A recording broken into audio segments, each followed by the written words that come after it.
Hi, man. Hi, Gary. How are you? I'm doing well, thanks. I want to say thank you for sitting down, taking the opportunity, and being willing to be on camera and you know, the whole 9 yards. So thank you for that. Of course. Happy to do it. And I will say that I'm only happy to do it because I'm really happy with how this whole place turned out. Well, I will take it. That's a good segue. What was your experience? How did it turn out? What was good about it? Oh, gosh, where to start? My whole experience, we really, really enjoyed the whole building process, which could mean that we're really sick and weird, or, you know, things just went really well. But yeah, we just really enjoyed it, because I hear stories from my friends, right? Like, oh, you know, can't stand it. Like, this was the worst experience ever. Never again will I do it. Because I have a friend who lives, who has a house in Travis Heights, not that far away from here.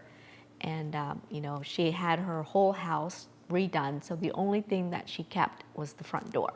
Wow. So, you know, and the whole place is redone. And I said, you know, and then I saw it and I'm like, what, you know, did you like that experience? And she's like, never again, you know? And so I'm like, oh, I'm so sorry to hear that, you know? And so we had a great time.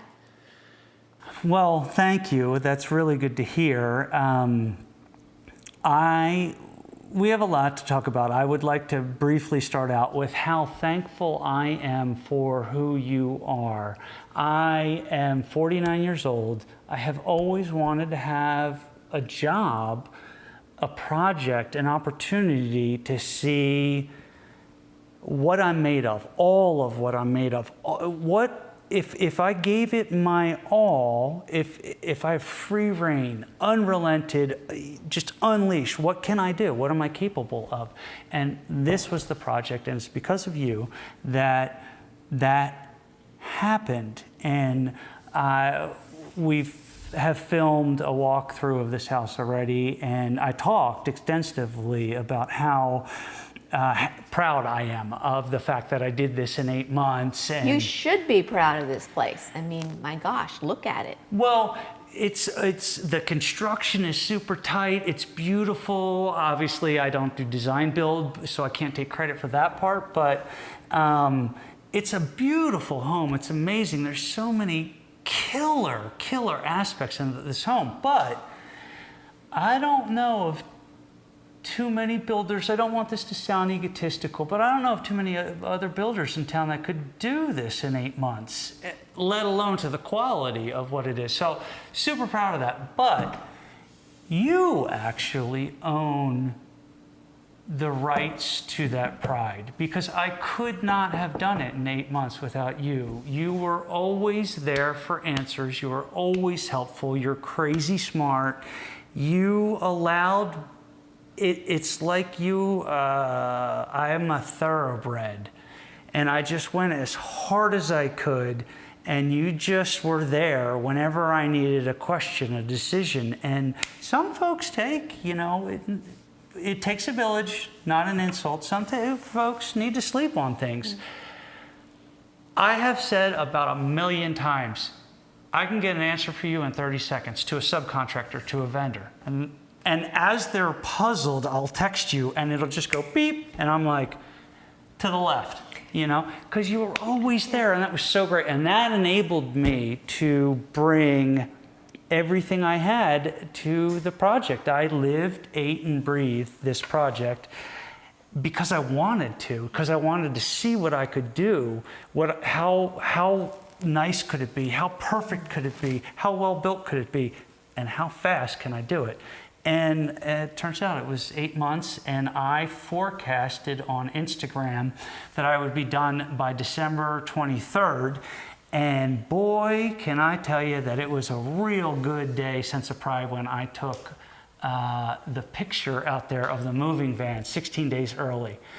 And I got a lot of flack from my friends. Oh, really? Yeah, from some of my builder buddies. Like, and you forecasted on day one when you were going to end, and you ended early, and we had Omicron, we had supply chain issues, we had also all the, labor in Austin. Everybody was building and going crazy. It's kind of settled down now. It's still crazy, but it's not at the zenith.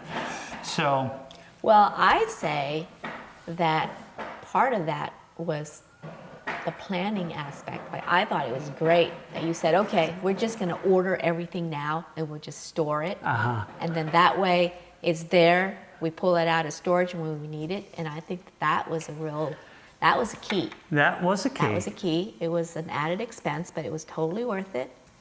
And we were very invested in this project because once we decided that we were going to do it, like, okay, we're going to do it. We want to get it done so we can move. And so, yeah, I mean, and I am a bit of a control freak. I wouldn't have thought that. I'm a bit of a control freak. And I pay attention to details, and then there's some things that I miss. But it was really good. Like, I thought that the way we worked was, it was great for me because there are things that I know, and then there are things that I don't know. And some of the things that I don't know, I know that I don't know it, right? And then there are other things where like, yeah, I thought I knew it. But I could always kind of tell you, here's what I'm thinking, and am I just way off the mark? And you could fill in those gaps for me. So between like what I wanted and you're telling me what could and couldn't be done and how to execute it, then I could make my decisions. And that part was easy for me. And for future watchers, when I do things like that, do I give you information that is monetary and then alternatives? So you have the ability to see the full picture. I could do this and save money. I could do this and spend more money, but it's really what I want. It's like one of the key things of this house. Yeah, do I recall a whole bunch of those instances where it was like, weighing, do I want to spend this kind of money for that feature? Is it worth it to me? I don't remember whether we had those. I mean, one of the things that ended up costing, I think, quite a bit more than what we had anticipated or initially budgeted for was the rooftop deck. Because, I understood when you said, you've got to, the waterproofing part, it takes a whole lot of work, and so it's just expensive. And then you have the foundation that you have to design the foundation properly for, and that adds. Okay, I get all that. But what I didn't factor in was the custom-made spiral staircase, all the glass, all the decking, and it's like all these things added up. Would I do it again? Yes. Would I have budgeted a little bit better for that? Maybe, I don't know, but and so like that was the one time where where money was kind of an issue. Do we want to spend this kind of money for a feature? And we decided at the time, yes, we would do it. We probably didn't account for how much it would actually cost. Right. So. And to make sure that we give future watchers the specificity, you were given the opportunity to know how much it would cost before moving forward. So you always, it's not like you it wasn't. We weren't caught by surprise, right? Yeah. No, because I remember asking you up front, or Steve asking you, one of us, maybe both of us. Okay, Gary. Right. If we do this rooftop, like ballpark wise, how much more are we talking about? And you gave us that. Right. And so, that was very helpful. Okay, great. What's your favorite spot in the house? Gosh, I don't know, because like every spot is my favorite spot. You're in the newlywed phase? Well, I mean, what can I say? I sit here and I look out there and it's just wonderful. In our bedroom, we look straight out and it's spectacular. So I would say anywhere where we have a view of our, outside. That- And we don't call it the backyard. What do you call it? We call it the gardens. The gardens? It's the gardens because it's an oasis. Everyone who walks in,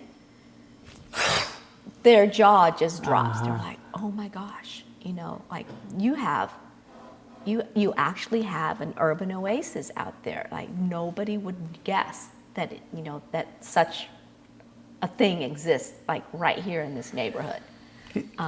The garden is, and you were telling, we were far along in the design process. Like we had the footers poured for the retaining walls and blah, blah, blah, blah. And you mentioned to me that you had these statues that you were considering bringing in.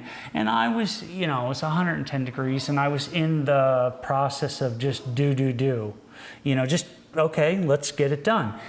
And then we delivered the statues and it was like,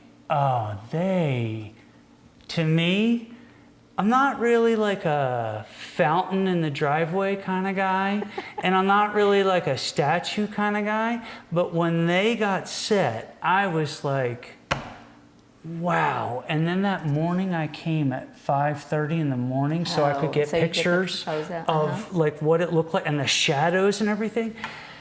I was just like, I gotta get me some statues. So let me tell you a really funny story about those statues. They came from my old house, right? And they were lined up in the backyard. Like they were just maybe, I don't know, 3 feet apart. 3 feet apart. And they were on these big plinths. And they're heavier than Get Out, obviously. And Steve initially said, I want those statues. And then he's like, I don't think it's gonna really work. And by that time, I had already like envisioned like what we were doing and everything. I said, no, I think we really want, the statues. We'll bring them here. And if we set them up and if they just don't look right, then we'll have, Nico just move them out and we will get rid of them. And, at home, they were just, I don't know, they were just big and they were closed in and then they seemed really tall because they were on maybe 18 to 24 inch plinths. And so they, but here, they're just perfect.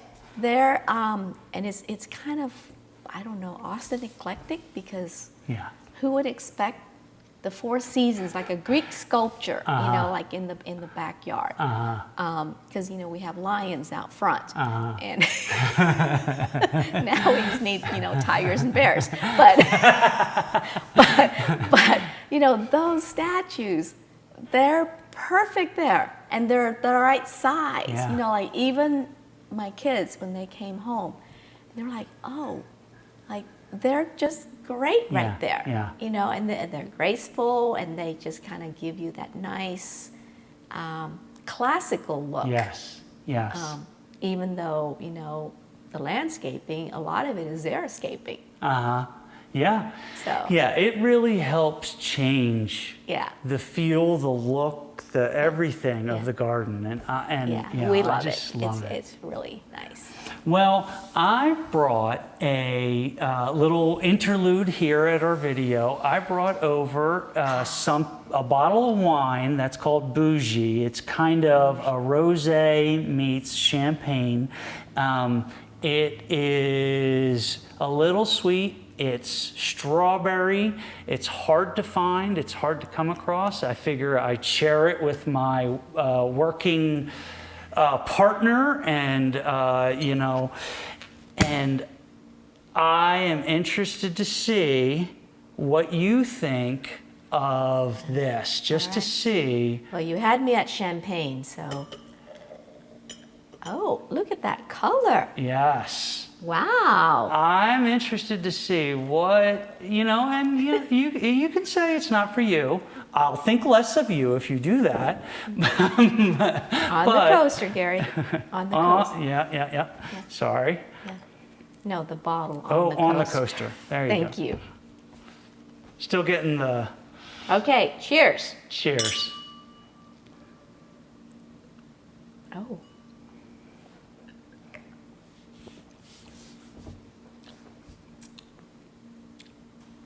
It's very nice. Could be a little colder. Could be colder. And you're right. It's very strawberry. Yeah. It's like someone blended and sieved strawberry and then made I it. could drink this all morning on a Sunday and not feel guilty. You owe me. You owe me. Not that I really feel guilty ever in having a drink. So, but this is really nice, Isn't it? Yeah. Right there's Okay. your. Bougie. There it is, right there. Okay, I'm gonna go look for some. And Sparkling. just like anything, you can have Mayomi's great. Love Mayomi. But as you work up the, Clark and Telegraph ladder, so you can actually do better than this one. It has to come from New York. It's super hard. It takes forever. They don't ship it if it's above 1 degree Kelvin. And Okay, but it's French, right? Yeah. So all we have to do is go to France. I like your style. See, think big. Why don't I do? Yeah, like why go to New York? We could just go to France. Yes. Okay. I like to add, I'm trying to be the best builder that I can physically be possible. And if that turns out to be the best builder in Austin, that would be even better. Well, you're already the best in our books. In the car manufacturer's motto, constant pursuit of perfection, I have labeled one thing that I could do better, which is truncate do you think I have a high level of detail? Yes. I think your level of detail is greater than mine. But Yeah. I think I over-explain things. And one of the things that I have self-labeled is I could truncate my level of detail, especially someone like you with how smart and fast your mind is. I could just A, B, or C. I don't have to explain A, B, or C. I can give you the opportunity to go, tell me about C a little bit more. I'm a little, What else, aside from that, is there something that you think that I could be better at? Because the goal is unquestionably numero uno. Okay. Let me think about that. You certainly have your way of communication, which, yes, can be sometime overly detailed, as you have already noted. But what else can you improve on? Gosh, I mean, I'm having a hard time. I'm having a hard time with that because you delivered what you said you would deliver. Did what I said I would do. You've done what you said you would do, and we really appreciate that. You've paid attention to the details after we've already moved in, and you've been here to help us. To take care of the things that the manufacturers have fallen short on. So we really appreciate that. So if there is something, it's minute. It's like I can't think of anything right now. I'll take that as a win. No. Oh, okay. I got it. Okay. You could build faster for cheaper. Twice as large for half the price. All right. Yes, there you go. Touche. Chapeau.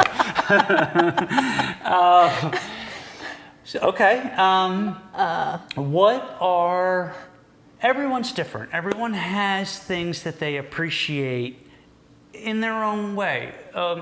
What are things that I brought to the table, maybe two things that I brought to the table that you appreciate, that you really found works well for you, that you're like, yeah, okay, another person, male, female, builder, did it in 8 months, but if they didn't have this one or two things, it wouldn't be the same experience.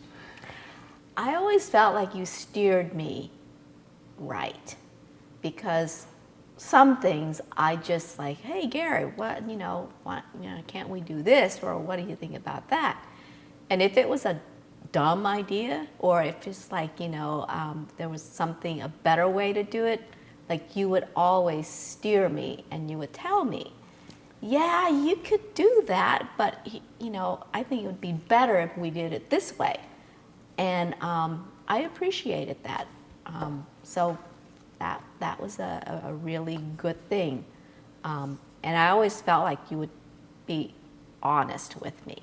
Good. Like you would be straight with me. Good. If I asked you a question, you wouldn't hem and haw and try to figure out what it was that I wanted to hear. Rather, and you would just tell me like the answer. And if you weren't fast enough in answering me, I felt like I could just say, Gary, just tell me. Right. It's like my issue is this. I need to understand this, and then you would be very honest with me about that. That's great. Which I really appreciate. Thank you. That makes my soul sing, because I value that myself in my own world interactions. And I think that's invaluable, and I'm really happy to hear that in this project I did that for you, because it's invaluable. Like I said, it just makes everything better. Like, I have this belief. I have a couple of beliefs as a builder in regards to a client. Protect their money at all costs. If they choose to spend it, fine, but educate them so that they're almost inside my mind, so they can make decisions based on what's best for them and their family. Because if they know what's inside my head, they can choose to spend the money or not. They can see how spending money, like with the underground water catchment system that you decided to spend the money on here, how it's money up front, but it's going to save money in the long run, and it's going to pay back, and it's going to, you're sacrificing now for the earth for the long run, and so on and so forth. So I really appreciate that. Thank you. That's a soul shine moment for me. Woohoo. Can I say something? Yes, ma'am. One of the other things that I appreciated about, having you as our builder is that it seemed like you genuinely cared. Aww. It seemed like you cared, right? And you saw, you tried to, let me do what I, wanted to do, including letting my son come and swing that hammer so that he could have that, HGTV experience of demoing a house. And I have the video from it, and it's the cutest thing ever, to see this teenager with this big hammer, and you're there showing him, here's how you swing the hammer, and and just whack it. And so that was just great. That's so sweet. Yeah, things like that, we really appreciated it, and I appreciated the first interaction that we had, which was on Yelp. Okay. Our first interaction was on Yelp, because I had this crazy thing in my mind. I was telling my husband, we should probably build, because we've been going around looking, and this could be it. This could be, we could probably live with that.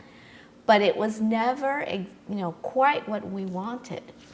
And we thought, I thought, how about if we just figure out if we can build? And I searched on Google for good home builders in Austin, and your name popped up, and I looked. But it was our first interaction on Yelp, because I just went on Yelp and I just put out a general query. Okay, people, I'm kind of curious, what does it take? And you came back with this, fairly detailed response. I should have known then that you were very You know, like lots of information, maybe overload of information for many people. I can't help it. But you came out with all this information for me to consider, and I really appreciated it. And then when we were looking at this site, and I thought, well, you know, I really like this, but we should probably figure out if it's buildable.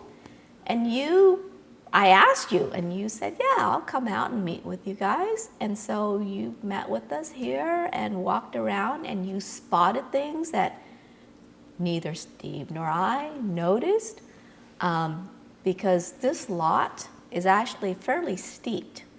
For us, when we looked at it, we're like, this is great. It's a flat lot. But coming from where we were coming from, it was flat. Like, you know, we were on this big hill. This is, you know, slope. But you caught all that, and like you had this eye for detail that we didn't have, and you know, and it was just like we just meshed. And you know, Steve liked you, and he's like, yeah, that's I think we found the right person.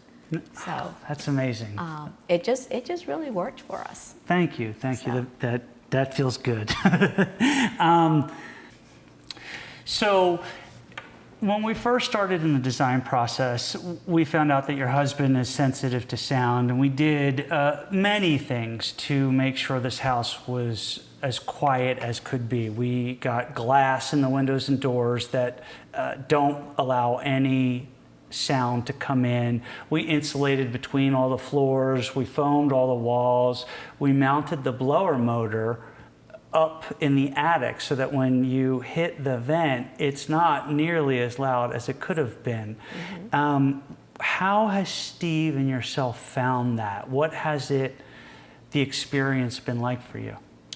Oh, yeah, it's been great, because when we bought this place, bought the lot, we knew that with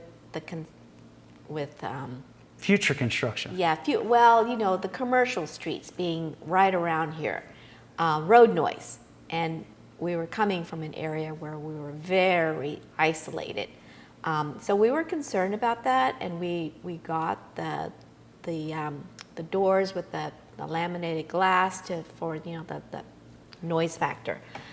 And it's been great, because you can't hear the road noise. You can't hear you know, for the most part, we don't hear noise.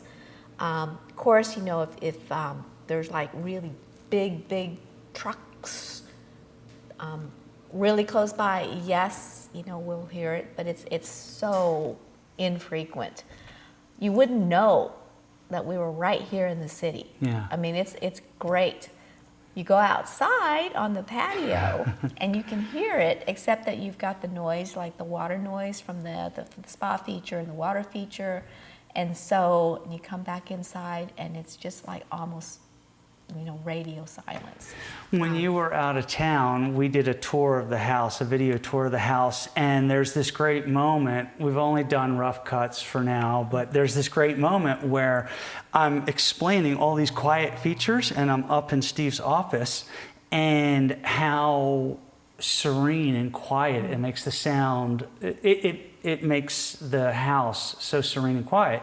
And I open Steve's door and walk out on the deck, and you can instantly, the traffic and the squealing of wheels and whatever, and all that stuff exists. But you live in a home in the heart of the city, right, and it's just it's quiet. It's very quiet.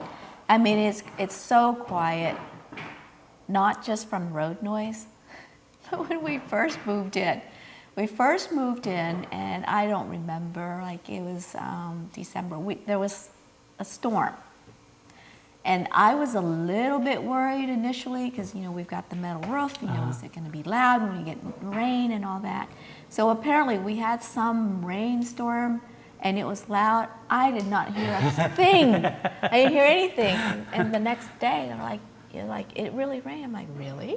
I didn't hear anything, you know. But it's because it was quiet. I insulated your master bedroom to the nth degree on 5 sides. Yeah. So, yeah, you're not going to hear anything. Yeah. When Steve said, Gare, I don't like noise, loud sudden noises bother me. I was like, I got what's coming. You're going to be good. Yeah, he's a lot more sensitive to noise than I am, but we got the upgraded doors and windows on the sides where it mattered to us, and then on the front of the house, I don't think we bothered with that because it's The front, yeah. it's the It's a front, cul-de-sac. it's the cul-de-sac, and we're not going to hear anything. Yeah. So when we originally started out and you had contacted me, I'm under the impression that we had started out with a smaller, cheaper home. What was that original vision, and what was the process that led you to what we have right here that we're sitting inside of? Well, Steve and I were in the process of downsizing, but I would say right-sizing more so than downsizing. It's a good word. Right? Do you have a TM on that? Do I need express written Yeah, consent? yeah. So we wanted to right-size, and we were coming from a house that was over 5,000 square feet, but now it was just going to be the two of us for the most part, and we wanted, first and foremost, a low maintenance house. That never ever changed. I went in saying low maintenance, I repeated low maintenance, and that never changed. But we were originally going to do a single story, and then we decided, well, kids will come home, someday grandkids. We wanted to have space for them, and so we decided that we would go with a two-story house, but make sure that everything that we needed and wanted would be on the main level, so that if we at some point decide that we really didn't want to or couldn't, really go upstairs easily anymore, we would be able to live on the main floor. And so, but we have a lot of stuff. We have lifetime of accumulation. And even though I purged, I sent a whole bunch of furniture up to, to furnish one child's apartment, gave away numerous things, we still have things, and we have a lot of art. And so we needed to have the space. And so I think originally we were thinking that we would be in a house that was maybe 2,800 square feet. But when the architect started drawing it out, we're like, well, we need a room for this. We need that. And so it just kind of grew. And so we ended up with the size house that we have. But honestly, it's still a lot smaller than where we moved from. And so I call it right sizing because it's now the right size for the two of us with all the things that we needed. And I guess the other thing that drove the space consideration is that we both still work. And I work from home, so I needed a dedicated home office, which if I didn't have to have that, we could have lopped off a room, right? And then Steve also likes to work from home, so he needed to have his own separate space. Because we're both lawyers and we're not going to work in the same space because we don't practice law together, and so it just kind of drove all of that space consideration. And then we discovered that we could actually get a partial view of downtown. So that changed the whole dynamic of the place because we're like, oh, let's add a rooftop deck to it. So we did that, and that added to the budget for the house, because when we first contacted you, it was going to be a smaller house, smaller footprint, no rooftop deck. But then we wanted what we wanted, and so we just tweaked the budget and got what we needed. And then also, I remember in the beginning, you expressed to me about working out at home, and is there some way, something? And I said, well, if we add a third bay, we can insulate and air condition the whole garage, and you could have a dedicated bay as a workout area, and it would be great. You're sitting on the couch with the phone, and you can mash air condition, and in 30 minutes, it's ice cold out there, and it's 105. I didn't know I could control my AC out there on the phone. Really? Yes, ma'am. Okay, we're going to have a conversation after this interview. I did not know that. I've only turned on the AC out there one time, and I did it manually. And this one too, and upstairs. Yeah. You can all do it by your phone. Yeah. So that was another little addition, which so I think is. yeah. I don't think a lot of people understand the benefits that come with air conditioning your garage. There's some obvious ones, but just being able to have a dedicated bay for half of it is storage and half of it is a multi-use exercise machine. Yeah. Oh, it's great. Yeah. Okay. We had a party here. We were hosting a dinner for a board of trustees, and so we had caterers here, and they needed a workspace, and so I said, okay, you can have a bay in the garage. And then I said, would you like it air conditioned? And they were like, oh my gosh, like, that's wonderful, thank you, because they were out there doing their thing, and it was such a luxury, but it was so nice to be able to have that option. I've never in my life had an air conditioned garage, so. It's amazing. Last question. You know how you were at that stage where you were Googling and Yelping and there's this possible lot? Mm-hmm. There's going to be a future watcher that is Googling and Yelping, and they see me on Google and Yelp, and they're like, well, what's this company all about? And click, oh, videos from past clients, click, and they're going to fall on this. Is there anything you want to tell them? Is there any advice, like, what they're going to wonder about urban home builders, about Gary Zygmont, about whatever, is from one past client to one potential future client.